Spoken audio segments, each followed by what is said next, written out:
నమస్కారము. నా పేరు సంకారపు జయశ్రీ. నేను మీకు చిరపరిచితురాలిని, చేనేత మహిళా నాయకురాలిని. ముఖ్యంగా ఈరోజు మనం మాట్లాడుకోవాల్సినది ఏమంటే, నిన్న శనివారం 4వ తేదీ, జనవరి 4వ తేదీ మన శివాలయం ప్రాంగణంలో భారీగా విశేషమైన జనవాహినిని కలుపుకొని మనము ఒక సభని జయప్రదం చేసుకున్నాము. ఆ సభ జయప్రదం కావడానికి కారకులైన మీకు అందరికీ నేను నా ధన్యవాదాలు, నా కృతజ్ఞతలు తెలియజేయాల్సిన అవసరం ఉంది. కాబట్టి ఈరోజు ఈ మీడియా ద్వారా నేను నా పుర ప్రజలకి, ధర్మారంలో ఉన్న పుర ప్రజలకి, 7 కులాల తరఫున ఉన్న చేనేత వర్గీయులకి, విశేషంగా ఒక పెళ్ళికి తరలి వచ్చినట్లు పిల్లలు, ఆడవాళ్ళు, మగవాళ్ళు అందరూ తరలి వచ్చినందుకు ధర్మారంలో ఉన్న మొత్తం చేనేత వర్గీయులకు, బీసీలకు నా హృదయపూర్వక నమస్కారాలు, కృతజ్ఞతలు తెలియజేస్తున్నానండి. ఇది ఏ ఒక్కరి వలన జరిగిండే భారీ సభ కాదండి. అందరము చెయ్యి కలిపి ఐకమత్యంగా పోరాడితే జరిగిన సభ అండి. మేము ఇంచుమించు 20 రోజుల నుంచి దీనికోసం అహర్నిశము, రెయ్యి పగులు అనుకోకుండా రకరకాల సమస్యలను ఎదుర్కొంటూ, మాకు ఎదురు సమస్యలు కూడా వచ్చినాయి. వాటిని చాలా అవలీలగా దాటి వచ్చి అందరినీ కన్విన్స్ చేసి, మా ఉద్దేశము అందరినీ ఐకమత్యం చేసి, మా కులస్తుడైన కందికుంటి ప్రసాద్ గారిని చాలా రోజుల తర్వాత, 6 నెలల తర్వాత లేట్ అయినా సన్మానించుకోదలిచామండి. ఎందుకంటే మాకు మిగిలిన ఏకైక ఎమ్మెల్యే చట్టసభల్లో మన కులాల గురించి మాట్లాడగలిగే, మా కులాల గురించి మాట్లాడగలిగే ఏకైక వ్యక్తి అండి. ఒక ఎమ్మెల్యే మాత్రమే, అతను మాత్రమే. కాబట్టి సన్మానం చేసుకుంటున్నామని అందరికీ మేము తెలియజేసి ఈ సన్మాన సభని మేము నిర్వర్తించామండి. ముఖ్యంగా ఈ సభకు విచ్చేసిన వివిధ జిల్లాల నుంచి, వివిధ నియోజకవర్గాల నుంచి విచ్చేసిన నా సోదరులకి, నా సోదరులలో కూడా మళ్ళీ నాయకులు ఉన్నారు. జిల్లా నాయకులు ఉన్నారు, మండల నాయకులు ఉన్నారు, నియోజకవర్గం నాయకులు ఉన్నారు. వాళ్ళందరూ వాళ్ళ వర్గాలందరినీ తరలించుకొని పిలుచుకొని వచ్చినందుకు వాళ్ళకు కూడా నేను ఈ మీడియా ద్వారా నా కృతజ్ఞతలు, నా నమస్కారాలు తెలియజేసుకుంటున్నానండి.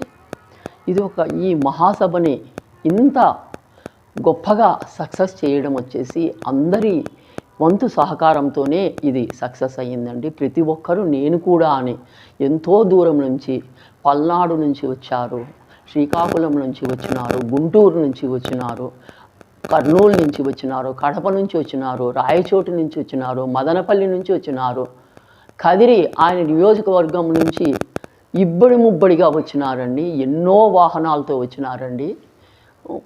వీళ్ళకందరికీ పక్కన ఉన్న హిందూపురము, సోమెందపల్లి, ముదిరెడ్డిపల్లి, ముఖ్యంగా సోమెందపల్లి నుంచి వచ్చిన సోదరులకి ఈ మీడియా ద్వారా నేను ఇంకొకసారి నమస్కారాలు, కృతజ్ఞతలు తెలియజేసుకుంటున్నానండి.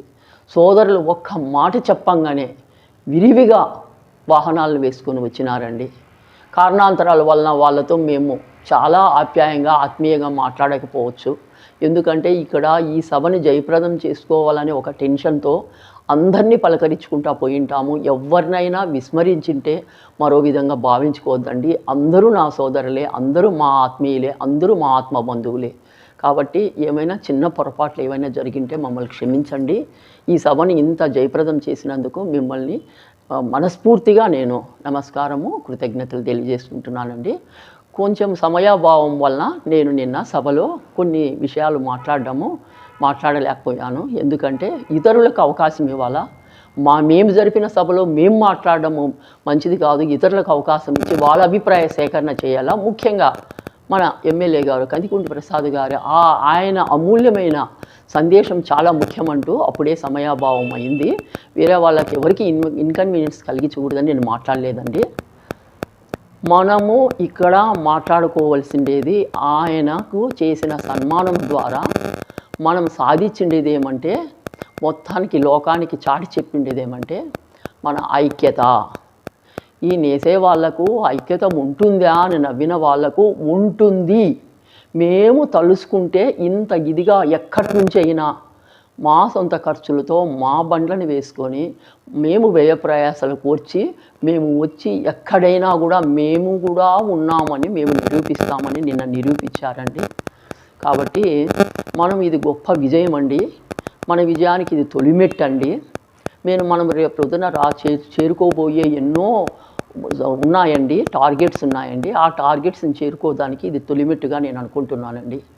ముఖ్యంగా మనము ఈ ఇట్లా పండుగ వాతావరణంలో నిన్న సభ, రేపు తొగటవీర క్షత్రియులకు రాబోతున్న 100 జ్యోతులు, మరి మా కులాలు 7 కులాల్లో మా కులదేవతలకు వచ్చే ఉత్సవాలైతేనేమి, జన్మదినాలైతేనేమి, మళ్ళీ ఇవి జాతరలు అయితేనేమి, ఇవన్నీ చాలా కలిసికట్టుగా భక్తిభావంతో అందరూ ఐకమత్యంగా జరుపుకుంటున్నాము.